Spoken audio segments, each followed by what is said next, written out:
ਨਵਜੋਤ ਸਿੰਘ ਸਿੱਧੂ ਨੇ ਵੀ ਆਪਣਾ ਵੋਟ ਪਾ ਦਿੱਤਾ ਹੈ। ਉਹਨਾਂ ਦੇ ਨਾਲ ਉਹਨਾਂ ਦੀ ਪਤਨੀ ਨਵਜੋਤ ਕੌਰ ਸਿੱਧੂ ਵੀ ਸ਼ਾਮਿਲ ਰਹੇ। ਵੋਟ ਪਾਉਣ ਤੋਂ ਬਾਅਦ ਨਵਜੋਤ ਸਿੰਘ ਸਿੱਧੂ ਮੀਡੀਆ ਦੇ ਨਾਲ ਵੀ ਮੁਖਾਤਿਬ ਹੋਏ ਨੇ। ਕੀ ਕਹਿ ਰਹੇ ਨੇ ਨਵਜੋਤ ਸਿੰਘ ਸਿੱਧੂ, ਸੁਣਦੇ ਹਾਂ।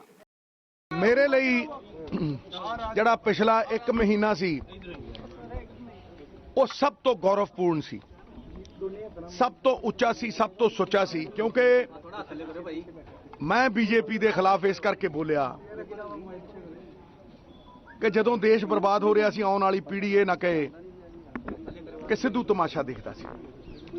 राहुल जी और प्रियंका जी के निर्देश के नाल अहमद पटेल साहब और वेणुगोपाल जी उन्होंने कैंपेन रन की, जिथे कहा उत्थे मैं गया। 100 तो उत्ते रैलियां ते प्रेस कॉन्फ्रेंसां हुईयां। मेरे पोलिटिकल जीवन का यह सब तो वड्डा सम्मान सी और सच पूछो तो गौरवपूर्ण बिताया हुआ एक घंटा कीर्ति रहित युगों से कहीं बेहतर है। बुलबुला चाहे एक पल क्यों ना जिए, लेकिन सबसे ऊंचा होकर जीता है। ये सबसे ऊंचा मेरे जीवन का पल था कि राहुल जी ने और प्रियंका जी ने निर्देश देके पूरे देश में कांग्रेस के लिए प्रचार करने के लिए भेजा। मेरे पिता की 42 साल की पार्टी जिसकी उन्होंने सेवा की, उसने इतना बड़ा सम्मान दिया। मैं एक एक रोम मेरा ओतप्रोत है। दूसरी बात, यह लड़ाई धर्म और अधर्म की थी, यह हराम और ईमान की थी, यह सत्य और झूठ की थी। इसमें पार्टियों से ज्यादा हिंदुस्तान की हार या जीत होने वाली थी। इसलिए मैं अटूट अपने देश के साथ खड़ा था और एक ऐसी पार्टी के खिलाफ खड़ा था जिसने इस देश को धर्म के नाम पे, जात पात के नाम पे बांटा और जो वचन दिए थे देश के विकास और प्रोग्रेस के, उससे भगौड़े हो गए प्रधानमंत्री। हिंदुस्तान के सबसे झूठे प्रधानमंत्री के खिलाफ रघुकुल रीत सदा चली आई, प्राण जाए पर वचन न जाए, जिसने सारे वचन तोड़े और शरण में चला गया उस राष्ट्र धर्म की जो एक पल भी उसे गवारा नहीं हो सकेगा। क्योंकि हर तरह से देश के विनाश के, एक अर्थशास्त्री की तरह नहीं, एक व्यर्थ शास्त्री और एक अनर्थ शास्त्री की तरह इस देश का विनाश हुआ। 32 लाख करोड़ रुपया 5 साल में कर्जा चढ़ा। सारी सरकारी कंपनियां मार के अंबानी और अडानी जो गाना गाते थे, नाच मेरी बुलबुल के पैसा मिलेगा, कहां कदरदान अंबानी अडानी जैसा मिलेगा। राफेल जैसे घटले हुए 60-60 हजार करोड़ के कॉन्ट्रैक्ट उन्हें दिए गए। डीआरडीओ को मार के, रिलायंस को फायदे दिए गए, एचएएल को मार के, भेल को मार के, हर सरकारी कंपनी और सरकारी बैंकों के जो भगौड़े, वो 24 लाख करोड़ रुपए लेके भाग गए। ये 2 लाख करोड़ भी नहीं था यूपीए के समय, और ये 60 गांठ से ही हुआ। सब संस्थाएं नष्ट हो गई। एक फौज बची थी, फौज की शरण में जाके अब चुनाव लड़ना चाहते हैं। मैंने प्रधानमंत्री को किसी पूरे चुनाव में ना एजुकेशन की बात करते हुए देखा, ना हेल्थ की बात करते देखा, ना 2 करोड़ नौकरियां जिसकी वो बात करते थे।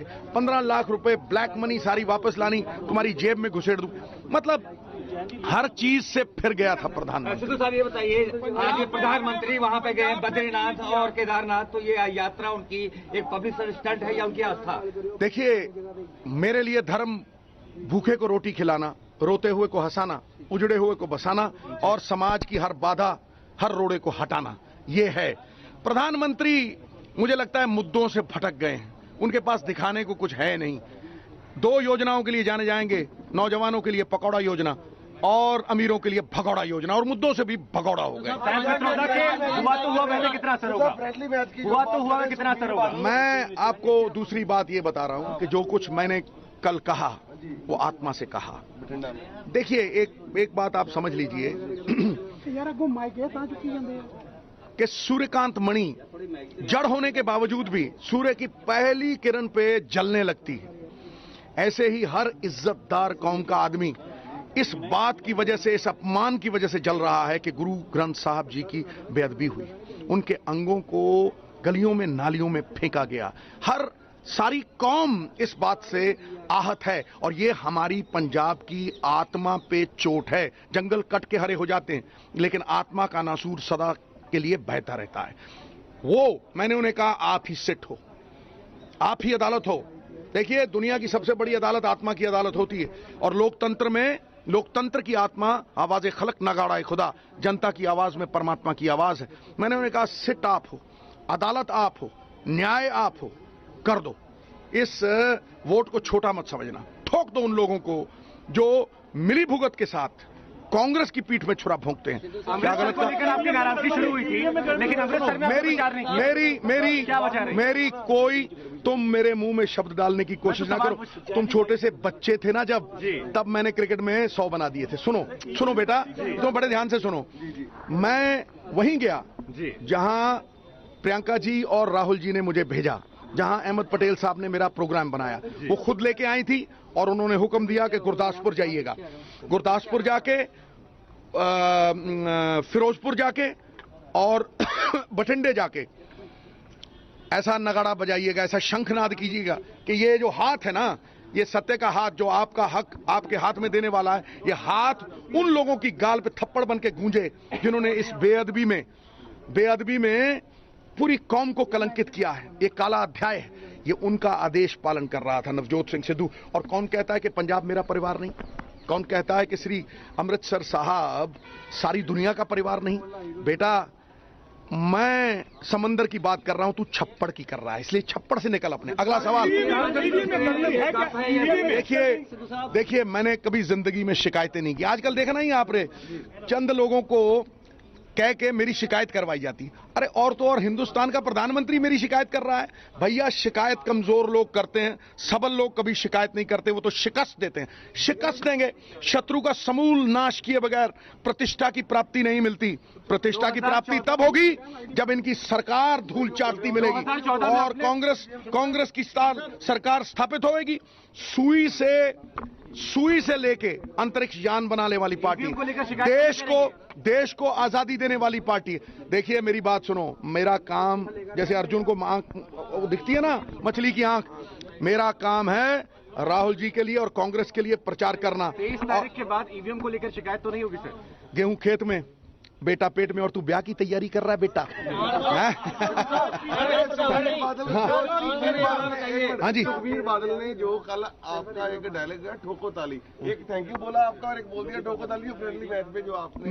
मेरी एक बात समझ लो, जो कार्यकर्ता पंजाब की कांग्रेस का जमीन पे एफआईआर झेलता है, सर फड़वाता है, मुकदमे झेलता है, कष्ट झेलता है, तशद्दुद झेलता है, ये उसको आह्वान है। और सबसे खतरनाक होता है रूठा हुआ कार्यकर्ता, ये उसको आह्वान है कि कोई भी अगर कांग्रेस की पीठ में छुरा भोंकने की कोशिश करे, ठोक दो। यहां कह रहा हूं, ठोक दो। ये तुम्हारे स्वाभिमान और तुम्हारे अलख और तुम्हारी कांग्रेस पार्टी का सवाल है, ये हमारी इज्जत का सवाल है, राहुल गांधी का सवाल है, प्रियंका जी का सवाल। पित्रोदा जी के सेल्फ गोल का असर होगा कुछ सर? हाँ जी boss, in a democracy the power of the people is with the people. People will decide चौकीदार रखेंगे कि नहीं। आपको उम्मीद है राहुल जी प्रधानमंत्री? I am not a soothsayer. You might be. Rahul ji प्रधानमंत्री बनेंगे, आपको उम्मीद है? मैं कहता हूं, लोगों को विनती करके आया हूं, झुकते वो हैं जिनमें जान होती है, अकड़ना मुर्दों की पहचान होती है। अहंकार है बीजेपी में, अहंकार है इस राहु और केतु की जोड़ी में। आज बीजेपी को भी खुदे लाइन लगा दिया। मैं वो अहंकार का शिकार नहीं हूं बच्चे।